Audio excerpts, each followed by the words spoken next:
A funeral dress with a skirt that's too revealing makes me angry. It seems like you're trying to attract men by wearing it. I'm tired of my husband's unfair thoughts. I want a divorce. I'm leaving this house. My name is Kate, and I'm 40 years old. I love chocolate a lot and often end up eating a whole family-sized bar by myself without realizing it. I used to fight with my sister over chocolate when we were younger. Looking back, I wasn't always a mature big sister, but I've seen adults who act even less mature than I did when I was 25. Back then, I had just married my husband Kevin, who worked at a bank. We met through a friend and got married after about 6 months of dating. Everyone thought I had a perfect life. But things changed after we got married. Every day, when Kevin came home from work, I would greet him and ask about dinner. If it wasn't ready, he'd get upset. So, I made sure to come home before him, cook dinner, and clean up.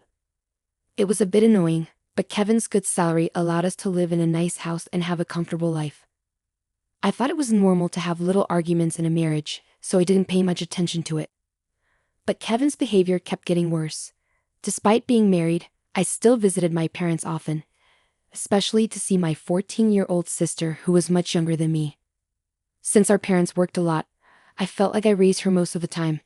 It wasn't because my parents ignored her, but because I loved her so much and wanted to take care of her. My sister was often sick and had to stay in the hospital. Sometimes the doctors would say she might not make it through the night. Thinking about losing her made me love her even more. That's why even after I got married, I continued to visit my sister when she was out of school. But my husband didn't like it. He would say things like, "Who is more important, me or your sister?" When a woman gets married, she should focus on her husband's family. My mother never acted like this. "You're not doing your duty as a wife." He'd go on like this for almost an hour. None of my friends were married at the time, so when I talked to a senior coworker about my husband, she said, "It's your responsibility. When you're married, you have to prioritize your husband." I thought that's how it was supposed to be. Looking back, I realized I was naive. But even then, I couldn't imagine not seeing my sister. My sister's health was getting worse, and she was in the hospital again, only allowed short visits in a sterile room. It's natural for a family to want to be together in times like these. Sometimes, I'd even take a day off from work to go see her, and I started going to the hospital even on days when my husband was off. But my husband strongly disagreed with this. One day, out of the blue, he invited his mother, my mother-in-law, over to our house. With her there, he confronted me. "What are you even thinking? I work hard to take care of our home, and you can't even do that properly. You're just hopeless. I've told you so many times not to wear skirts, yet you still do. It's inappropriate for a married woman to wear a skirt. What's the problem with me wearing the clothes I like? And this dress was chosen by my sister. I can't just give up on it." See, there you go again, always bringing up your sister Kate. You should be caring more about me. After all, who do you think supports you? Hey, I work too. You can't just claim you're the only one providing. This argument isn't getting us anywhere. Listen, I've already called your workplace and told them you're quitting. You should be thankful. From now on, your focus will be on taking care of the house. What are you talking about? You can't make decisions like this without asking me first. I'm not going to listen to you. Starting today, you're going to live with my mom. Maybe then you'll learn how to be a proper wife. I don't understand what's gotten into you. You're acting irrationally. Shut up. The angry husband smashed a glass on the floor and continued to throw things around in his rage. Seeing the broken glass made me truly scared of my husband for the first time. I regretted marrying him, wondering how I ended up with someone like him. Later, I tried to cancel my resignation with my company, but they told me not to cause any trouble.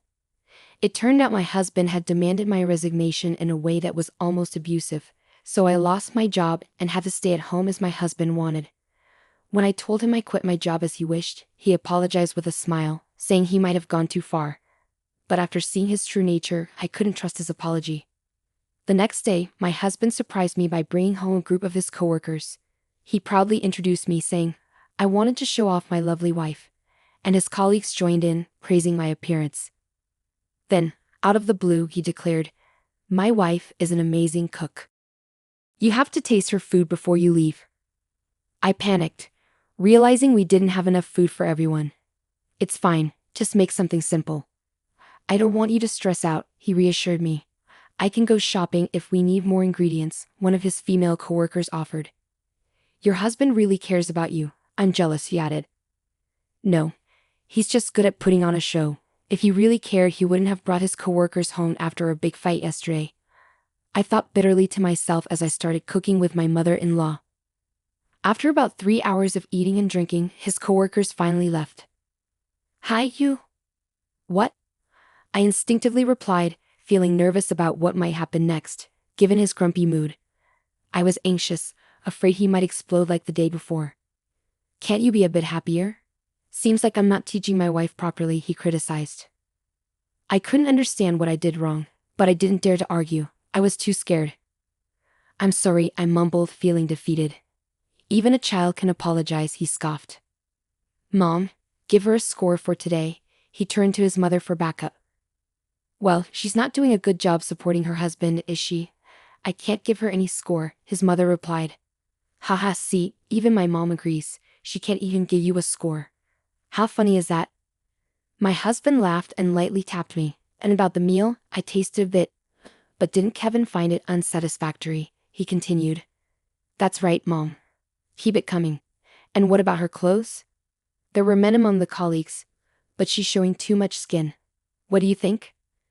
As a woman, it's indecent to expose your collarbone. She should cover it with a scarf or turtleneck, he added. Whose fault is it that his colleagues suddenly invaded our house and I had to cook without even having time to change my clothes? I retorted. It's Kevin's, I concluded. I couldn't understand why I was constantly being criticized so harshly. She really is something, isn't she? Despite my efforts to teach her every day, she just doesn't seem to learn. Maybe she's just not very smart, my husband remarked. No doubt about it, his mother agreed. That day, I endured a lecture for nearly 2 hours. By the time I finally got a chance to take a bath and go to sleep, it was almost 4 a.m. I had to wake up soon to prepare my husband's lunchbox, so I decided to skip sleep altogether. Despite everything, my husband continued to try to teach me a lesson, especially when I kept visiting my younger sister. About a month and a half later, I received the heartbreaking news of my sister's passing. I wished it was a lie, I murmured, desperately hoping that my mother's announcement of my sister's passing was just a cruel joke. I had been warned countless times about my sister's critical condition, and I had even shared what I thought would be my last moments with her. I thought I was prepared, but my heart couldn't accept the reality. She was only 14 years old. I questioned whether my sister, who endured painful treatments and constant hospital stays, had truly found happiness in her life. As her older sister, had I been able to bring her joy? However, the last expression I saw on her face in the hospital was a smile. It seemed she hadn't suffered. You fought bravely and you did your best. Thank you for everything, I whispered through tears as I hugged my sister and bid her a final farewell. The funeral passed in a blur, and I realized I hadn't been home for several days. I informed my husband about my sister's passing, but as expected, he didn't bother to attend the funeral. Instead, he said something hurtful like, "You should prioritize me over the dead." Unable to bear such cruel words at such a time of grief, I ignored him and hung up the phone. When I finally returned home, weighed down by sorrow, my husband and mother-in-law were waiting for me at the door, looking stern and unwelcoming. You're quite late, aren't you? My husband remarked. A family member has passed away. I couldn't just come back in a few hours. How can you accuse me of lying so easily? I replied, feeling hurt and frustrated. What? Are you going through a rebellious phase? Always lying and defying me. Whose wife do you think you are? He retorted. Wait a minute, my sister really did die. It's not a lie, I insisted. I wonder. Even though you haven't greeted me at the door in days, even if you're wearing a skirted suit now, it's hard to believe you, he replied dismissively. Why is it hard to believe? I asked, confused and upset. If you truly love your husband, you should be able to do it. It's your duty as a wife to welcome your husband home. My husband scolded me, accusing me of being incompetent, and don't even think about denying it. Are you having an affair? What? No matter how many times I tell you, he dressed provocatively, and the other day you were flirting with my colleague. You're just interested in other men, aren't you?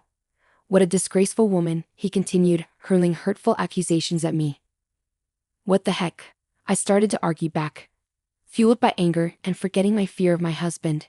But then it happened. Divorce, huh? Fine by me, Someone as frivolous as Kate isn't fit for Kevin, right? My mother-in-law chimed in. My husband mumbled, trying to stop her, but I seized the opportunity. I agree with Mom. Let's get a divorce, I declared firmly. My husband kept pleading with me to reconsider, but I had made up my mind. I couldn't risk staying with him any longer, afraid that his violence might escalate. This was my chance, and I was certain it was the right time to end our marriage. So I quickly packed my things and left the house. My husband kept insisting, if you apologize, I'll forgive you. But I ignored him, thinking he must be delusional. He persisted until the end, grabbing my arm tightly and saying, wait. But I reacted instinctively, hitting him in the face with my bag and running away. I headed straight for a specific place, a room in an apartment that I had prepared just in case something like this happened. As soon as I entered the room, I received a call from my mother-in-law on my cell phone.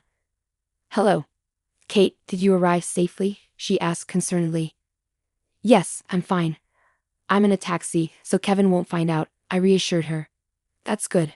Make sure to hire a lawyer and proceed with the divorce quickly, she advised. Yes, I can't wait to start living independently, I replied. In reality, my mother-in-law and I had been pretending to be at odds in front of my husband. It all began the day my husband brought a colleague home. After his lecture ended and my husband fell asleep, my mother-in-law approached me. Leave this house. Get away from my son, she urged me. Each time my husband criticized me, my mother-in-law, who seemed to have her suspicions, would ask, really? It turned out her late husband had been very much like my husband, and she had endured a lot in her own marriage. In her generation, divorce was frowned upon, so she couldn't end her own marriage. But it seems she wanted something better for me. Watching the interactions between my husband and me, she must have felt compelled to help me. That's when my mother-in-law, with the help of a friend, found a safe place for me to live alone. It's hard to believe she's related to my husband. I can't thank her enough for her kindness. After living in the apartment she arranged for me for 2 weeks, my mother-in-law finally visited, pulling along a suitcase. Welcome, I'm looking forward to this new chapter, she greeted me warmly. Living with us, my mother-in-law discovered that her own son had changed. Before, he seemed like a good person, the image he presented to his colleagues. My mother-in-law blamed herself, believing that his behavior was influenced by his father's genes or things he witnessed during his childhood. For me, regardless of the reasons behind his behavior, I believe the real issue lies in his inability as an adult to control his emotions. So, I don't hold my mother-in-law responsible. My husband now takes good care of my mother-in-law, but only because he thinks she's on his side. I fear what he might do if he discovers she's been helping me with the divorce. That's why I suggested she come live with me for a while when she prepared this house. At first, she hesitated, worrying that once my husband and I divorce, she'd become a stranger to me, but I assured her, saying, after everything you've done for me, there's no daughter-in-law distinction. You're like my mother or my sister. That's how I see you. On the way back from my sister's funeral, my mother-in-law steered the conversation toward divorce, intentionally supporting me. Recognizing her intentions, I quickly agreed to the divorce. I thought it would take more time and preparation to leave my husband, but thanks to my mother-in-law's help, that time came sooner than expected. I have nothing but gratitude for her. Finally, the divorce was officially settled through the lawyer. 4 days later, as I returned to the apartment, I was startled to find my ex-husband waiting for me outside. I found you. You're trying to trick me, he accused loudly. Does he know about what happened? I wondered silently, trying to remain composed. What do you want now? I asked, keeping my voice steady. It's your fault that the credit card and bank account balances have decreased, he blamed me. What are you talking about? I don't understand, I replied, feigning innocence. In truth, before the divorce, I was using my husband's credit card to gradually buy furniture for this house. I also quietly withdrew money from the bank account. It was all part of my plan, I confessed. When I discussed this with my mother-in-law, she encouraged me to go ahead with it, so I emptied the account without any hesitation. The reason why my unemployed mother-in-law and I can live comfortably, enjoying tea parties every night, is because of this money. That's my money. You can't just do whatever you want without facing the consequences, he shouted angrily. Remember the money we have? It's from the credit card we got after we got married and the money we saved together. Since we're married, it's both of ours, I explain, smiling at him. Suddenly, my mother-in-law returns from shopping and says, "Oh, you found out, didn't you?" Surprised, my ex-husband stands speechless behind me. "Hey, you're back," I greet my mother-in-law, trying to keep things normal. "What? Why is Mom here?" my husband asks, confused. "Well, because we're living together," I respond, with my husband still puzzled and my mother-in-law acting like it's no big deal. "So, you lied about going back to your parents' house, and why are you living with Kate, not me?" he questions. "I'm lost," Kevin admits. "Well, I've lost hope in you, Kevin," his mother replies. "What? But I'm the one who helped Kate get away," Kevin protests. "Actually, Kevin, Kate and I had already planned to split up before you even knew about it," his mother reveals. "But Mom, you were saying terrible things about Kate." "Yes, well, when I was criticizing her, I was really imagining you in her place," his mother confesses. "What do you mean?" Kevin asks, confused. "Because you're not the sharpest tool in the shed, and you get all worked up over silly things like a woman showing her collarbone. I was worried Kate would be in trouble. She deserved someone better than you for a husband," Kevin's mother bluntly tells him. Kevin is taken aback by his mother's harsh words. Meanwhile, I find her response so unexpectedly funny that I burst into laughter. "Mom, you do realize I'm your son, don't you?" Kevin asks, trying to make sense of it. "Unfortunately, yes. I guess I should have raised you differently," his mother responds dryly. I can't help it, and my laughter grows even louder. "You're just a chit off the old block, like your dad. Watching you mistreat Kate reminded me of my own past. I worried that if she left you, you'd come crawling back to me. I couldn't take that chance. So I left you and moved in with Kate, for both our sakes," Kevin's mother explains. Kevin's mother's confession brings tears to his eyes. He finally explodes, "Is it my fault? Why? You're my child. You've been neglecting me." His mother laughs, almost incredulously. "Do I still need to mother a grown man who's almost 30, she scoffs. A few neighbors gathered as our argument escalated in the yard. They chuckled at my ex-husband's dramatic outburst, saying, "He's really making a scene." With people watching, he didn't dare lay a hand on us and retreated to his house. But the next day, he seemed to have completely lost it. He started spreading rumors about us to his friends and co-workers who used to hang out at our place.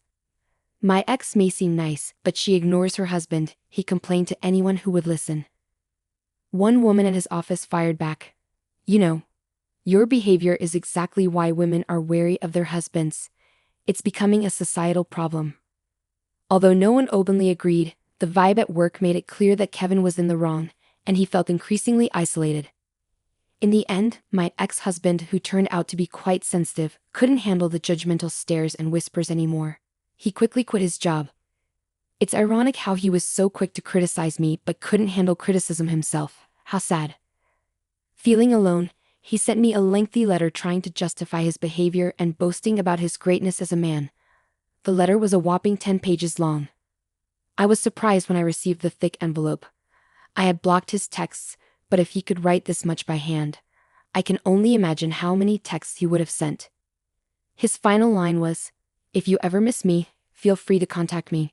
So I playfully replied, "Then please go ahead with the property division." That sparked another big argument. I used to be afraid when we lived together, but not anymore. I stood my ground with my lawyer. Even before his mother suggested I leave, I had secretly been recording his behavior at home, preparing for a divorce. All those months enduring his hurtful words paid off. With the evidence, I successfully sorted out the property division. After that, I moved out from living with my ex-mother-in-law when I found a new job. It was still close enough for a reasonable commute. Surprisingly, she had found herself a boyfriend. It turned out the person who introduced us to the apartment was her new beau. She left with him, holding hands, and said, "Come visit us once we're settled." I must admit, my ex-mother-in-law really surprised me. She's a fantastic woman, and it's clear why she's so well liked, regardless of her age.